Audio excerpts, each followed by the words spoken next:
What's up, guys? It is RGT85. Happy Thursday for those watching on the day this was uploaded. Hopefully you're subscribed with notifications turned on so you're catching this video right when it first goes up. But as you know, we like to talk about things going on in the world of video games, and today I have three stories that I definitely want to cover with you guys. The first story we're going to talk about is a brand new classic console coming out. Now, no, it's not the N64 classic, it's not the Game Boy classic, it's not a Dreamcast classic, it's not a Sega Saturn classic, because all of those things would be awesome and we just can't have awesome things in life. No, this is a bit of a more obscure console. It's actually so obscure that I've never played one before and I don't really know a whole heck of a lot about it, and that isn't it. Mini Amiga 500. The A500 Mini will be coming out in the UK next year in 2022 and will be retailing for about $140 US. Now, of course, you can import this in. This will work on your television just like any normal mini console will. It actually has a 50 or a 60 hertz refresh rate, which of course in the UK they have 50, which is the PAL region, and 60 for the United States. I'm not even sure if this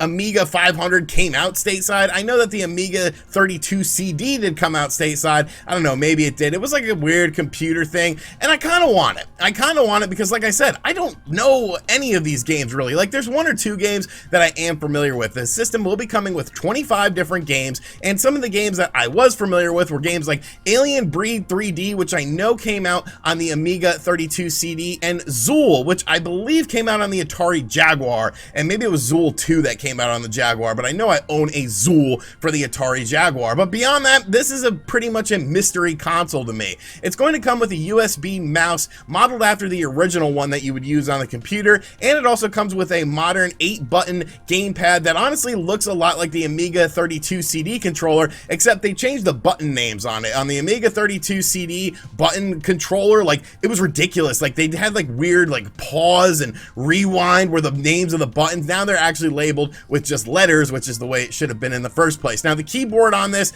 is actually not functional. I believe you can attach a keyboard to it if you would want to do something like that, but this is just a weird system. You know, it's kind of like the TurboGrafx 16, where at least with the TurboGrafx 16, I knew the games for the system and I was a bit familiar with this, but this system, Amiga stuff, like, I don't know anything about the classic home computers that were popular, like the Commodore 64 and the Amiga, so I am looking forward to this. I probably will try to import one of these from the UK because, you know, it's just a nice way to play some of these games that I would never think about playing. Now we'll have the chance to play. And honestly, Alien Breed 3D, I mean, it's a very primitive Doom style 3D engine, but I think it's a pretty cool looking game. So let me know if you know anything about the Amiga, like what are some game recommendations, what games I should be looking forward to on the system. We don't have a full library of games that will be available on this mini Amiga 500 quite yet, but I'm sure we'll learn about it as time goes on. But yeah, an interesting console. I know people would prefer like an N64 classic or a Sega Saturn classic, but you know what? This is okay because it is a niche market. It is something that a lot of Americans probably never experienced, and I am one of those Americans, so you know what? Bring it on. I'm looking forward to checking this out.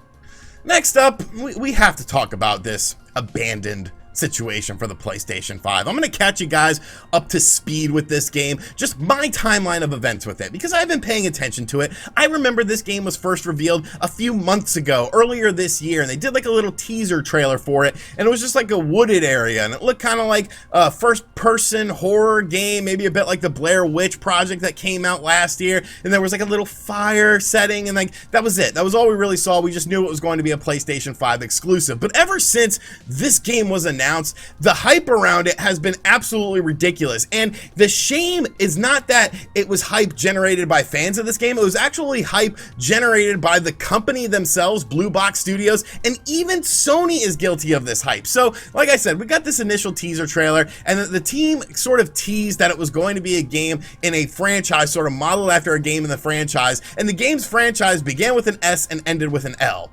Now, I don't know of many game franchises that really fit that sort of mold, especially when we're talking about, well, essentially a game that looked sort of like a horror game, except for, oh, Silent Hill. And there's been lots of rumors that Silent Hill is being worked on or a new Silent Hill is coming. I honestly don't really believe them because It's Konami. I mean, maybe they'll outsource it to someone and they'll allow them to do that, but Team Bloober is the one that is getting those outsourced materials, so why would this random Blue Box Studios company be the one getting it?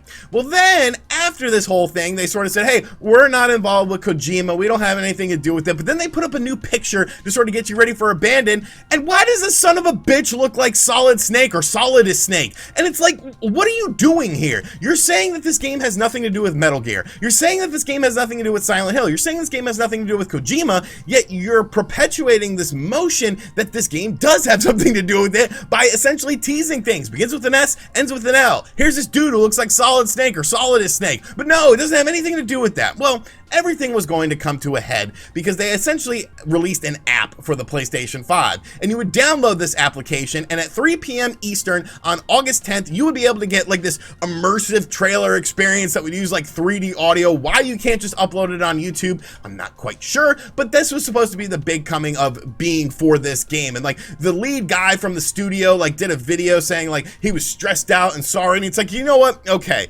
you've kind of forced this upon yourself, you've kind of done this to yourself, but I get it, you know, you wanted to drum up some interest in this game. Now let's see what the actual game is. Well, 3 p.m. came and went and there was no trailer, and people were like, what's going on? And then they put out a subsequent series of tweets saying, oh, they're having problems with it, there's going to be issues with it, they're working hard on it though. Then comes August 11th, which is the next day, yesterday, and still they're having problems with it. There's nothing happening with this. There's a technical issue going on. They actually took to Twitter and said, we're still working to resolve the issue we are facing. We wanted to remind you that we are a small studio without the wide resources to quickly resolve an issue. We want to deliver a highly polished product and a good representation of the game that functions as intended. And then you even have the lead guy from Sony's head of indie development studios retweeting their sort of teaser from yesterday, getting people hyped for this game. But it's now August 12th, and at the time of the filming of this video, we still don't have any information on what this game is. You couldn't simply just release a trailer in the meantime on YouTube to show what this game was, to shut people up. You need to use the 3D audio for headsets and stuff like that most people are not going to experience with it. This whole situation reeks.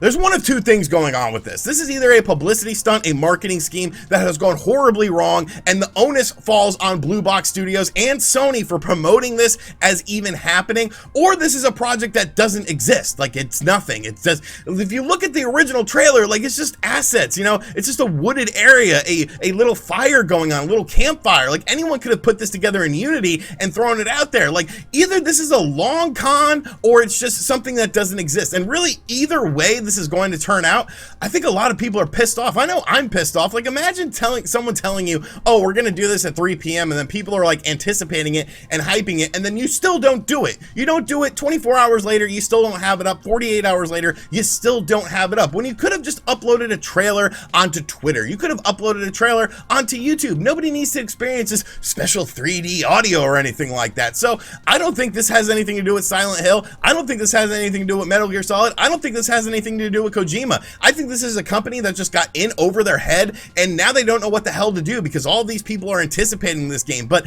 I can't help but feel it is their fault. They are the ones who perpetuated this lie. They're the ones who created all of this drama and suspense around the game, and they're unable to fulfill even one of the most basic things. So even if it is a game, like, what would it be if it ended up coming out? Like, I don't know. The whole thing stinks. There are some people that still think Kojima is involved with this and that everyone's going to be surprised and it's going to be a Silent Hill or a Metal Gear, but just at this point, man, I don't care. You've already ruined trust between you and the consumer when it comes to this project, and really, I can't be bothered with it. Like, I have to go on. The world keeps moving. More video games get announced. So this is just my little speech on Abandon for the PlayStation 5. I wish them luck. I wish them well in their future endeavors, but this project isn't for me. Fool me once, shame on you. Fool me twice, shame on me. And I will not be shamed here, folks. I will not be shamed.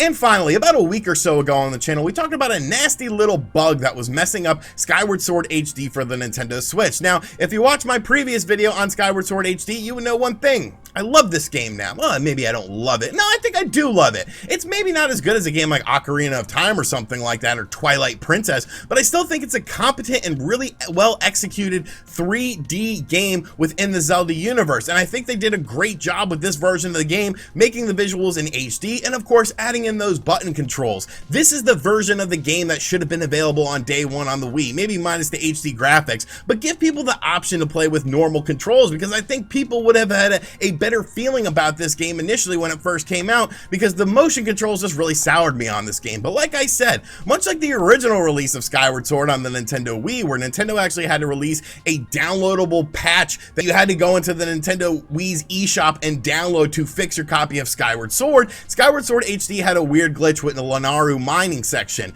Basically what ended up happening was there was this block you had to move and the door would close behind you, and if the block didn't get...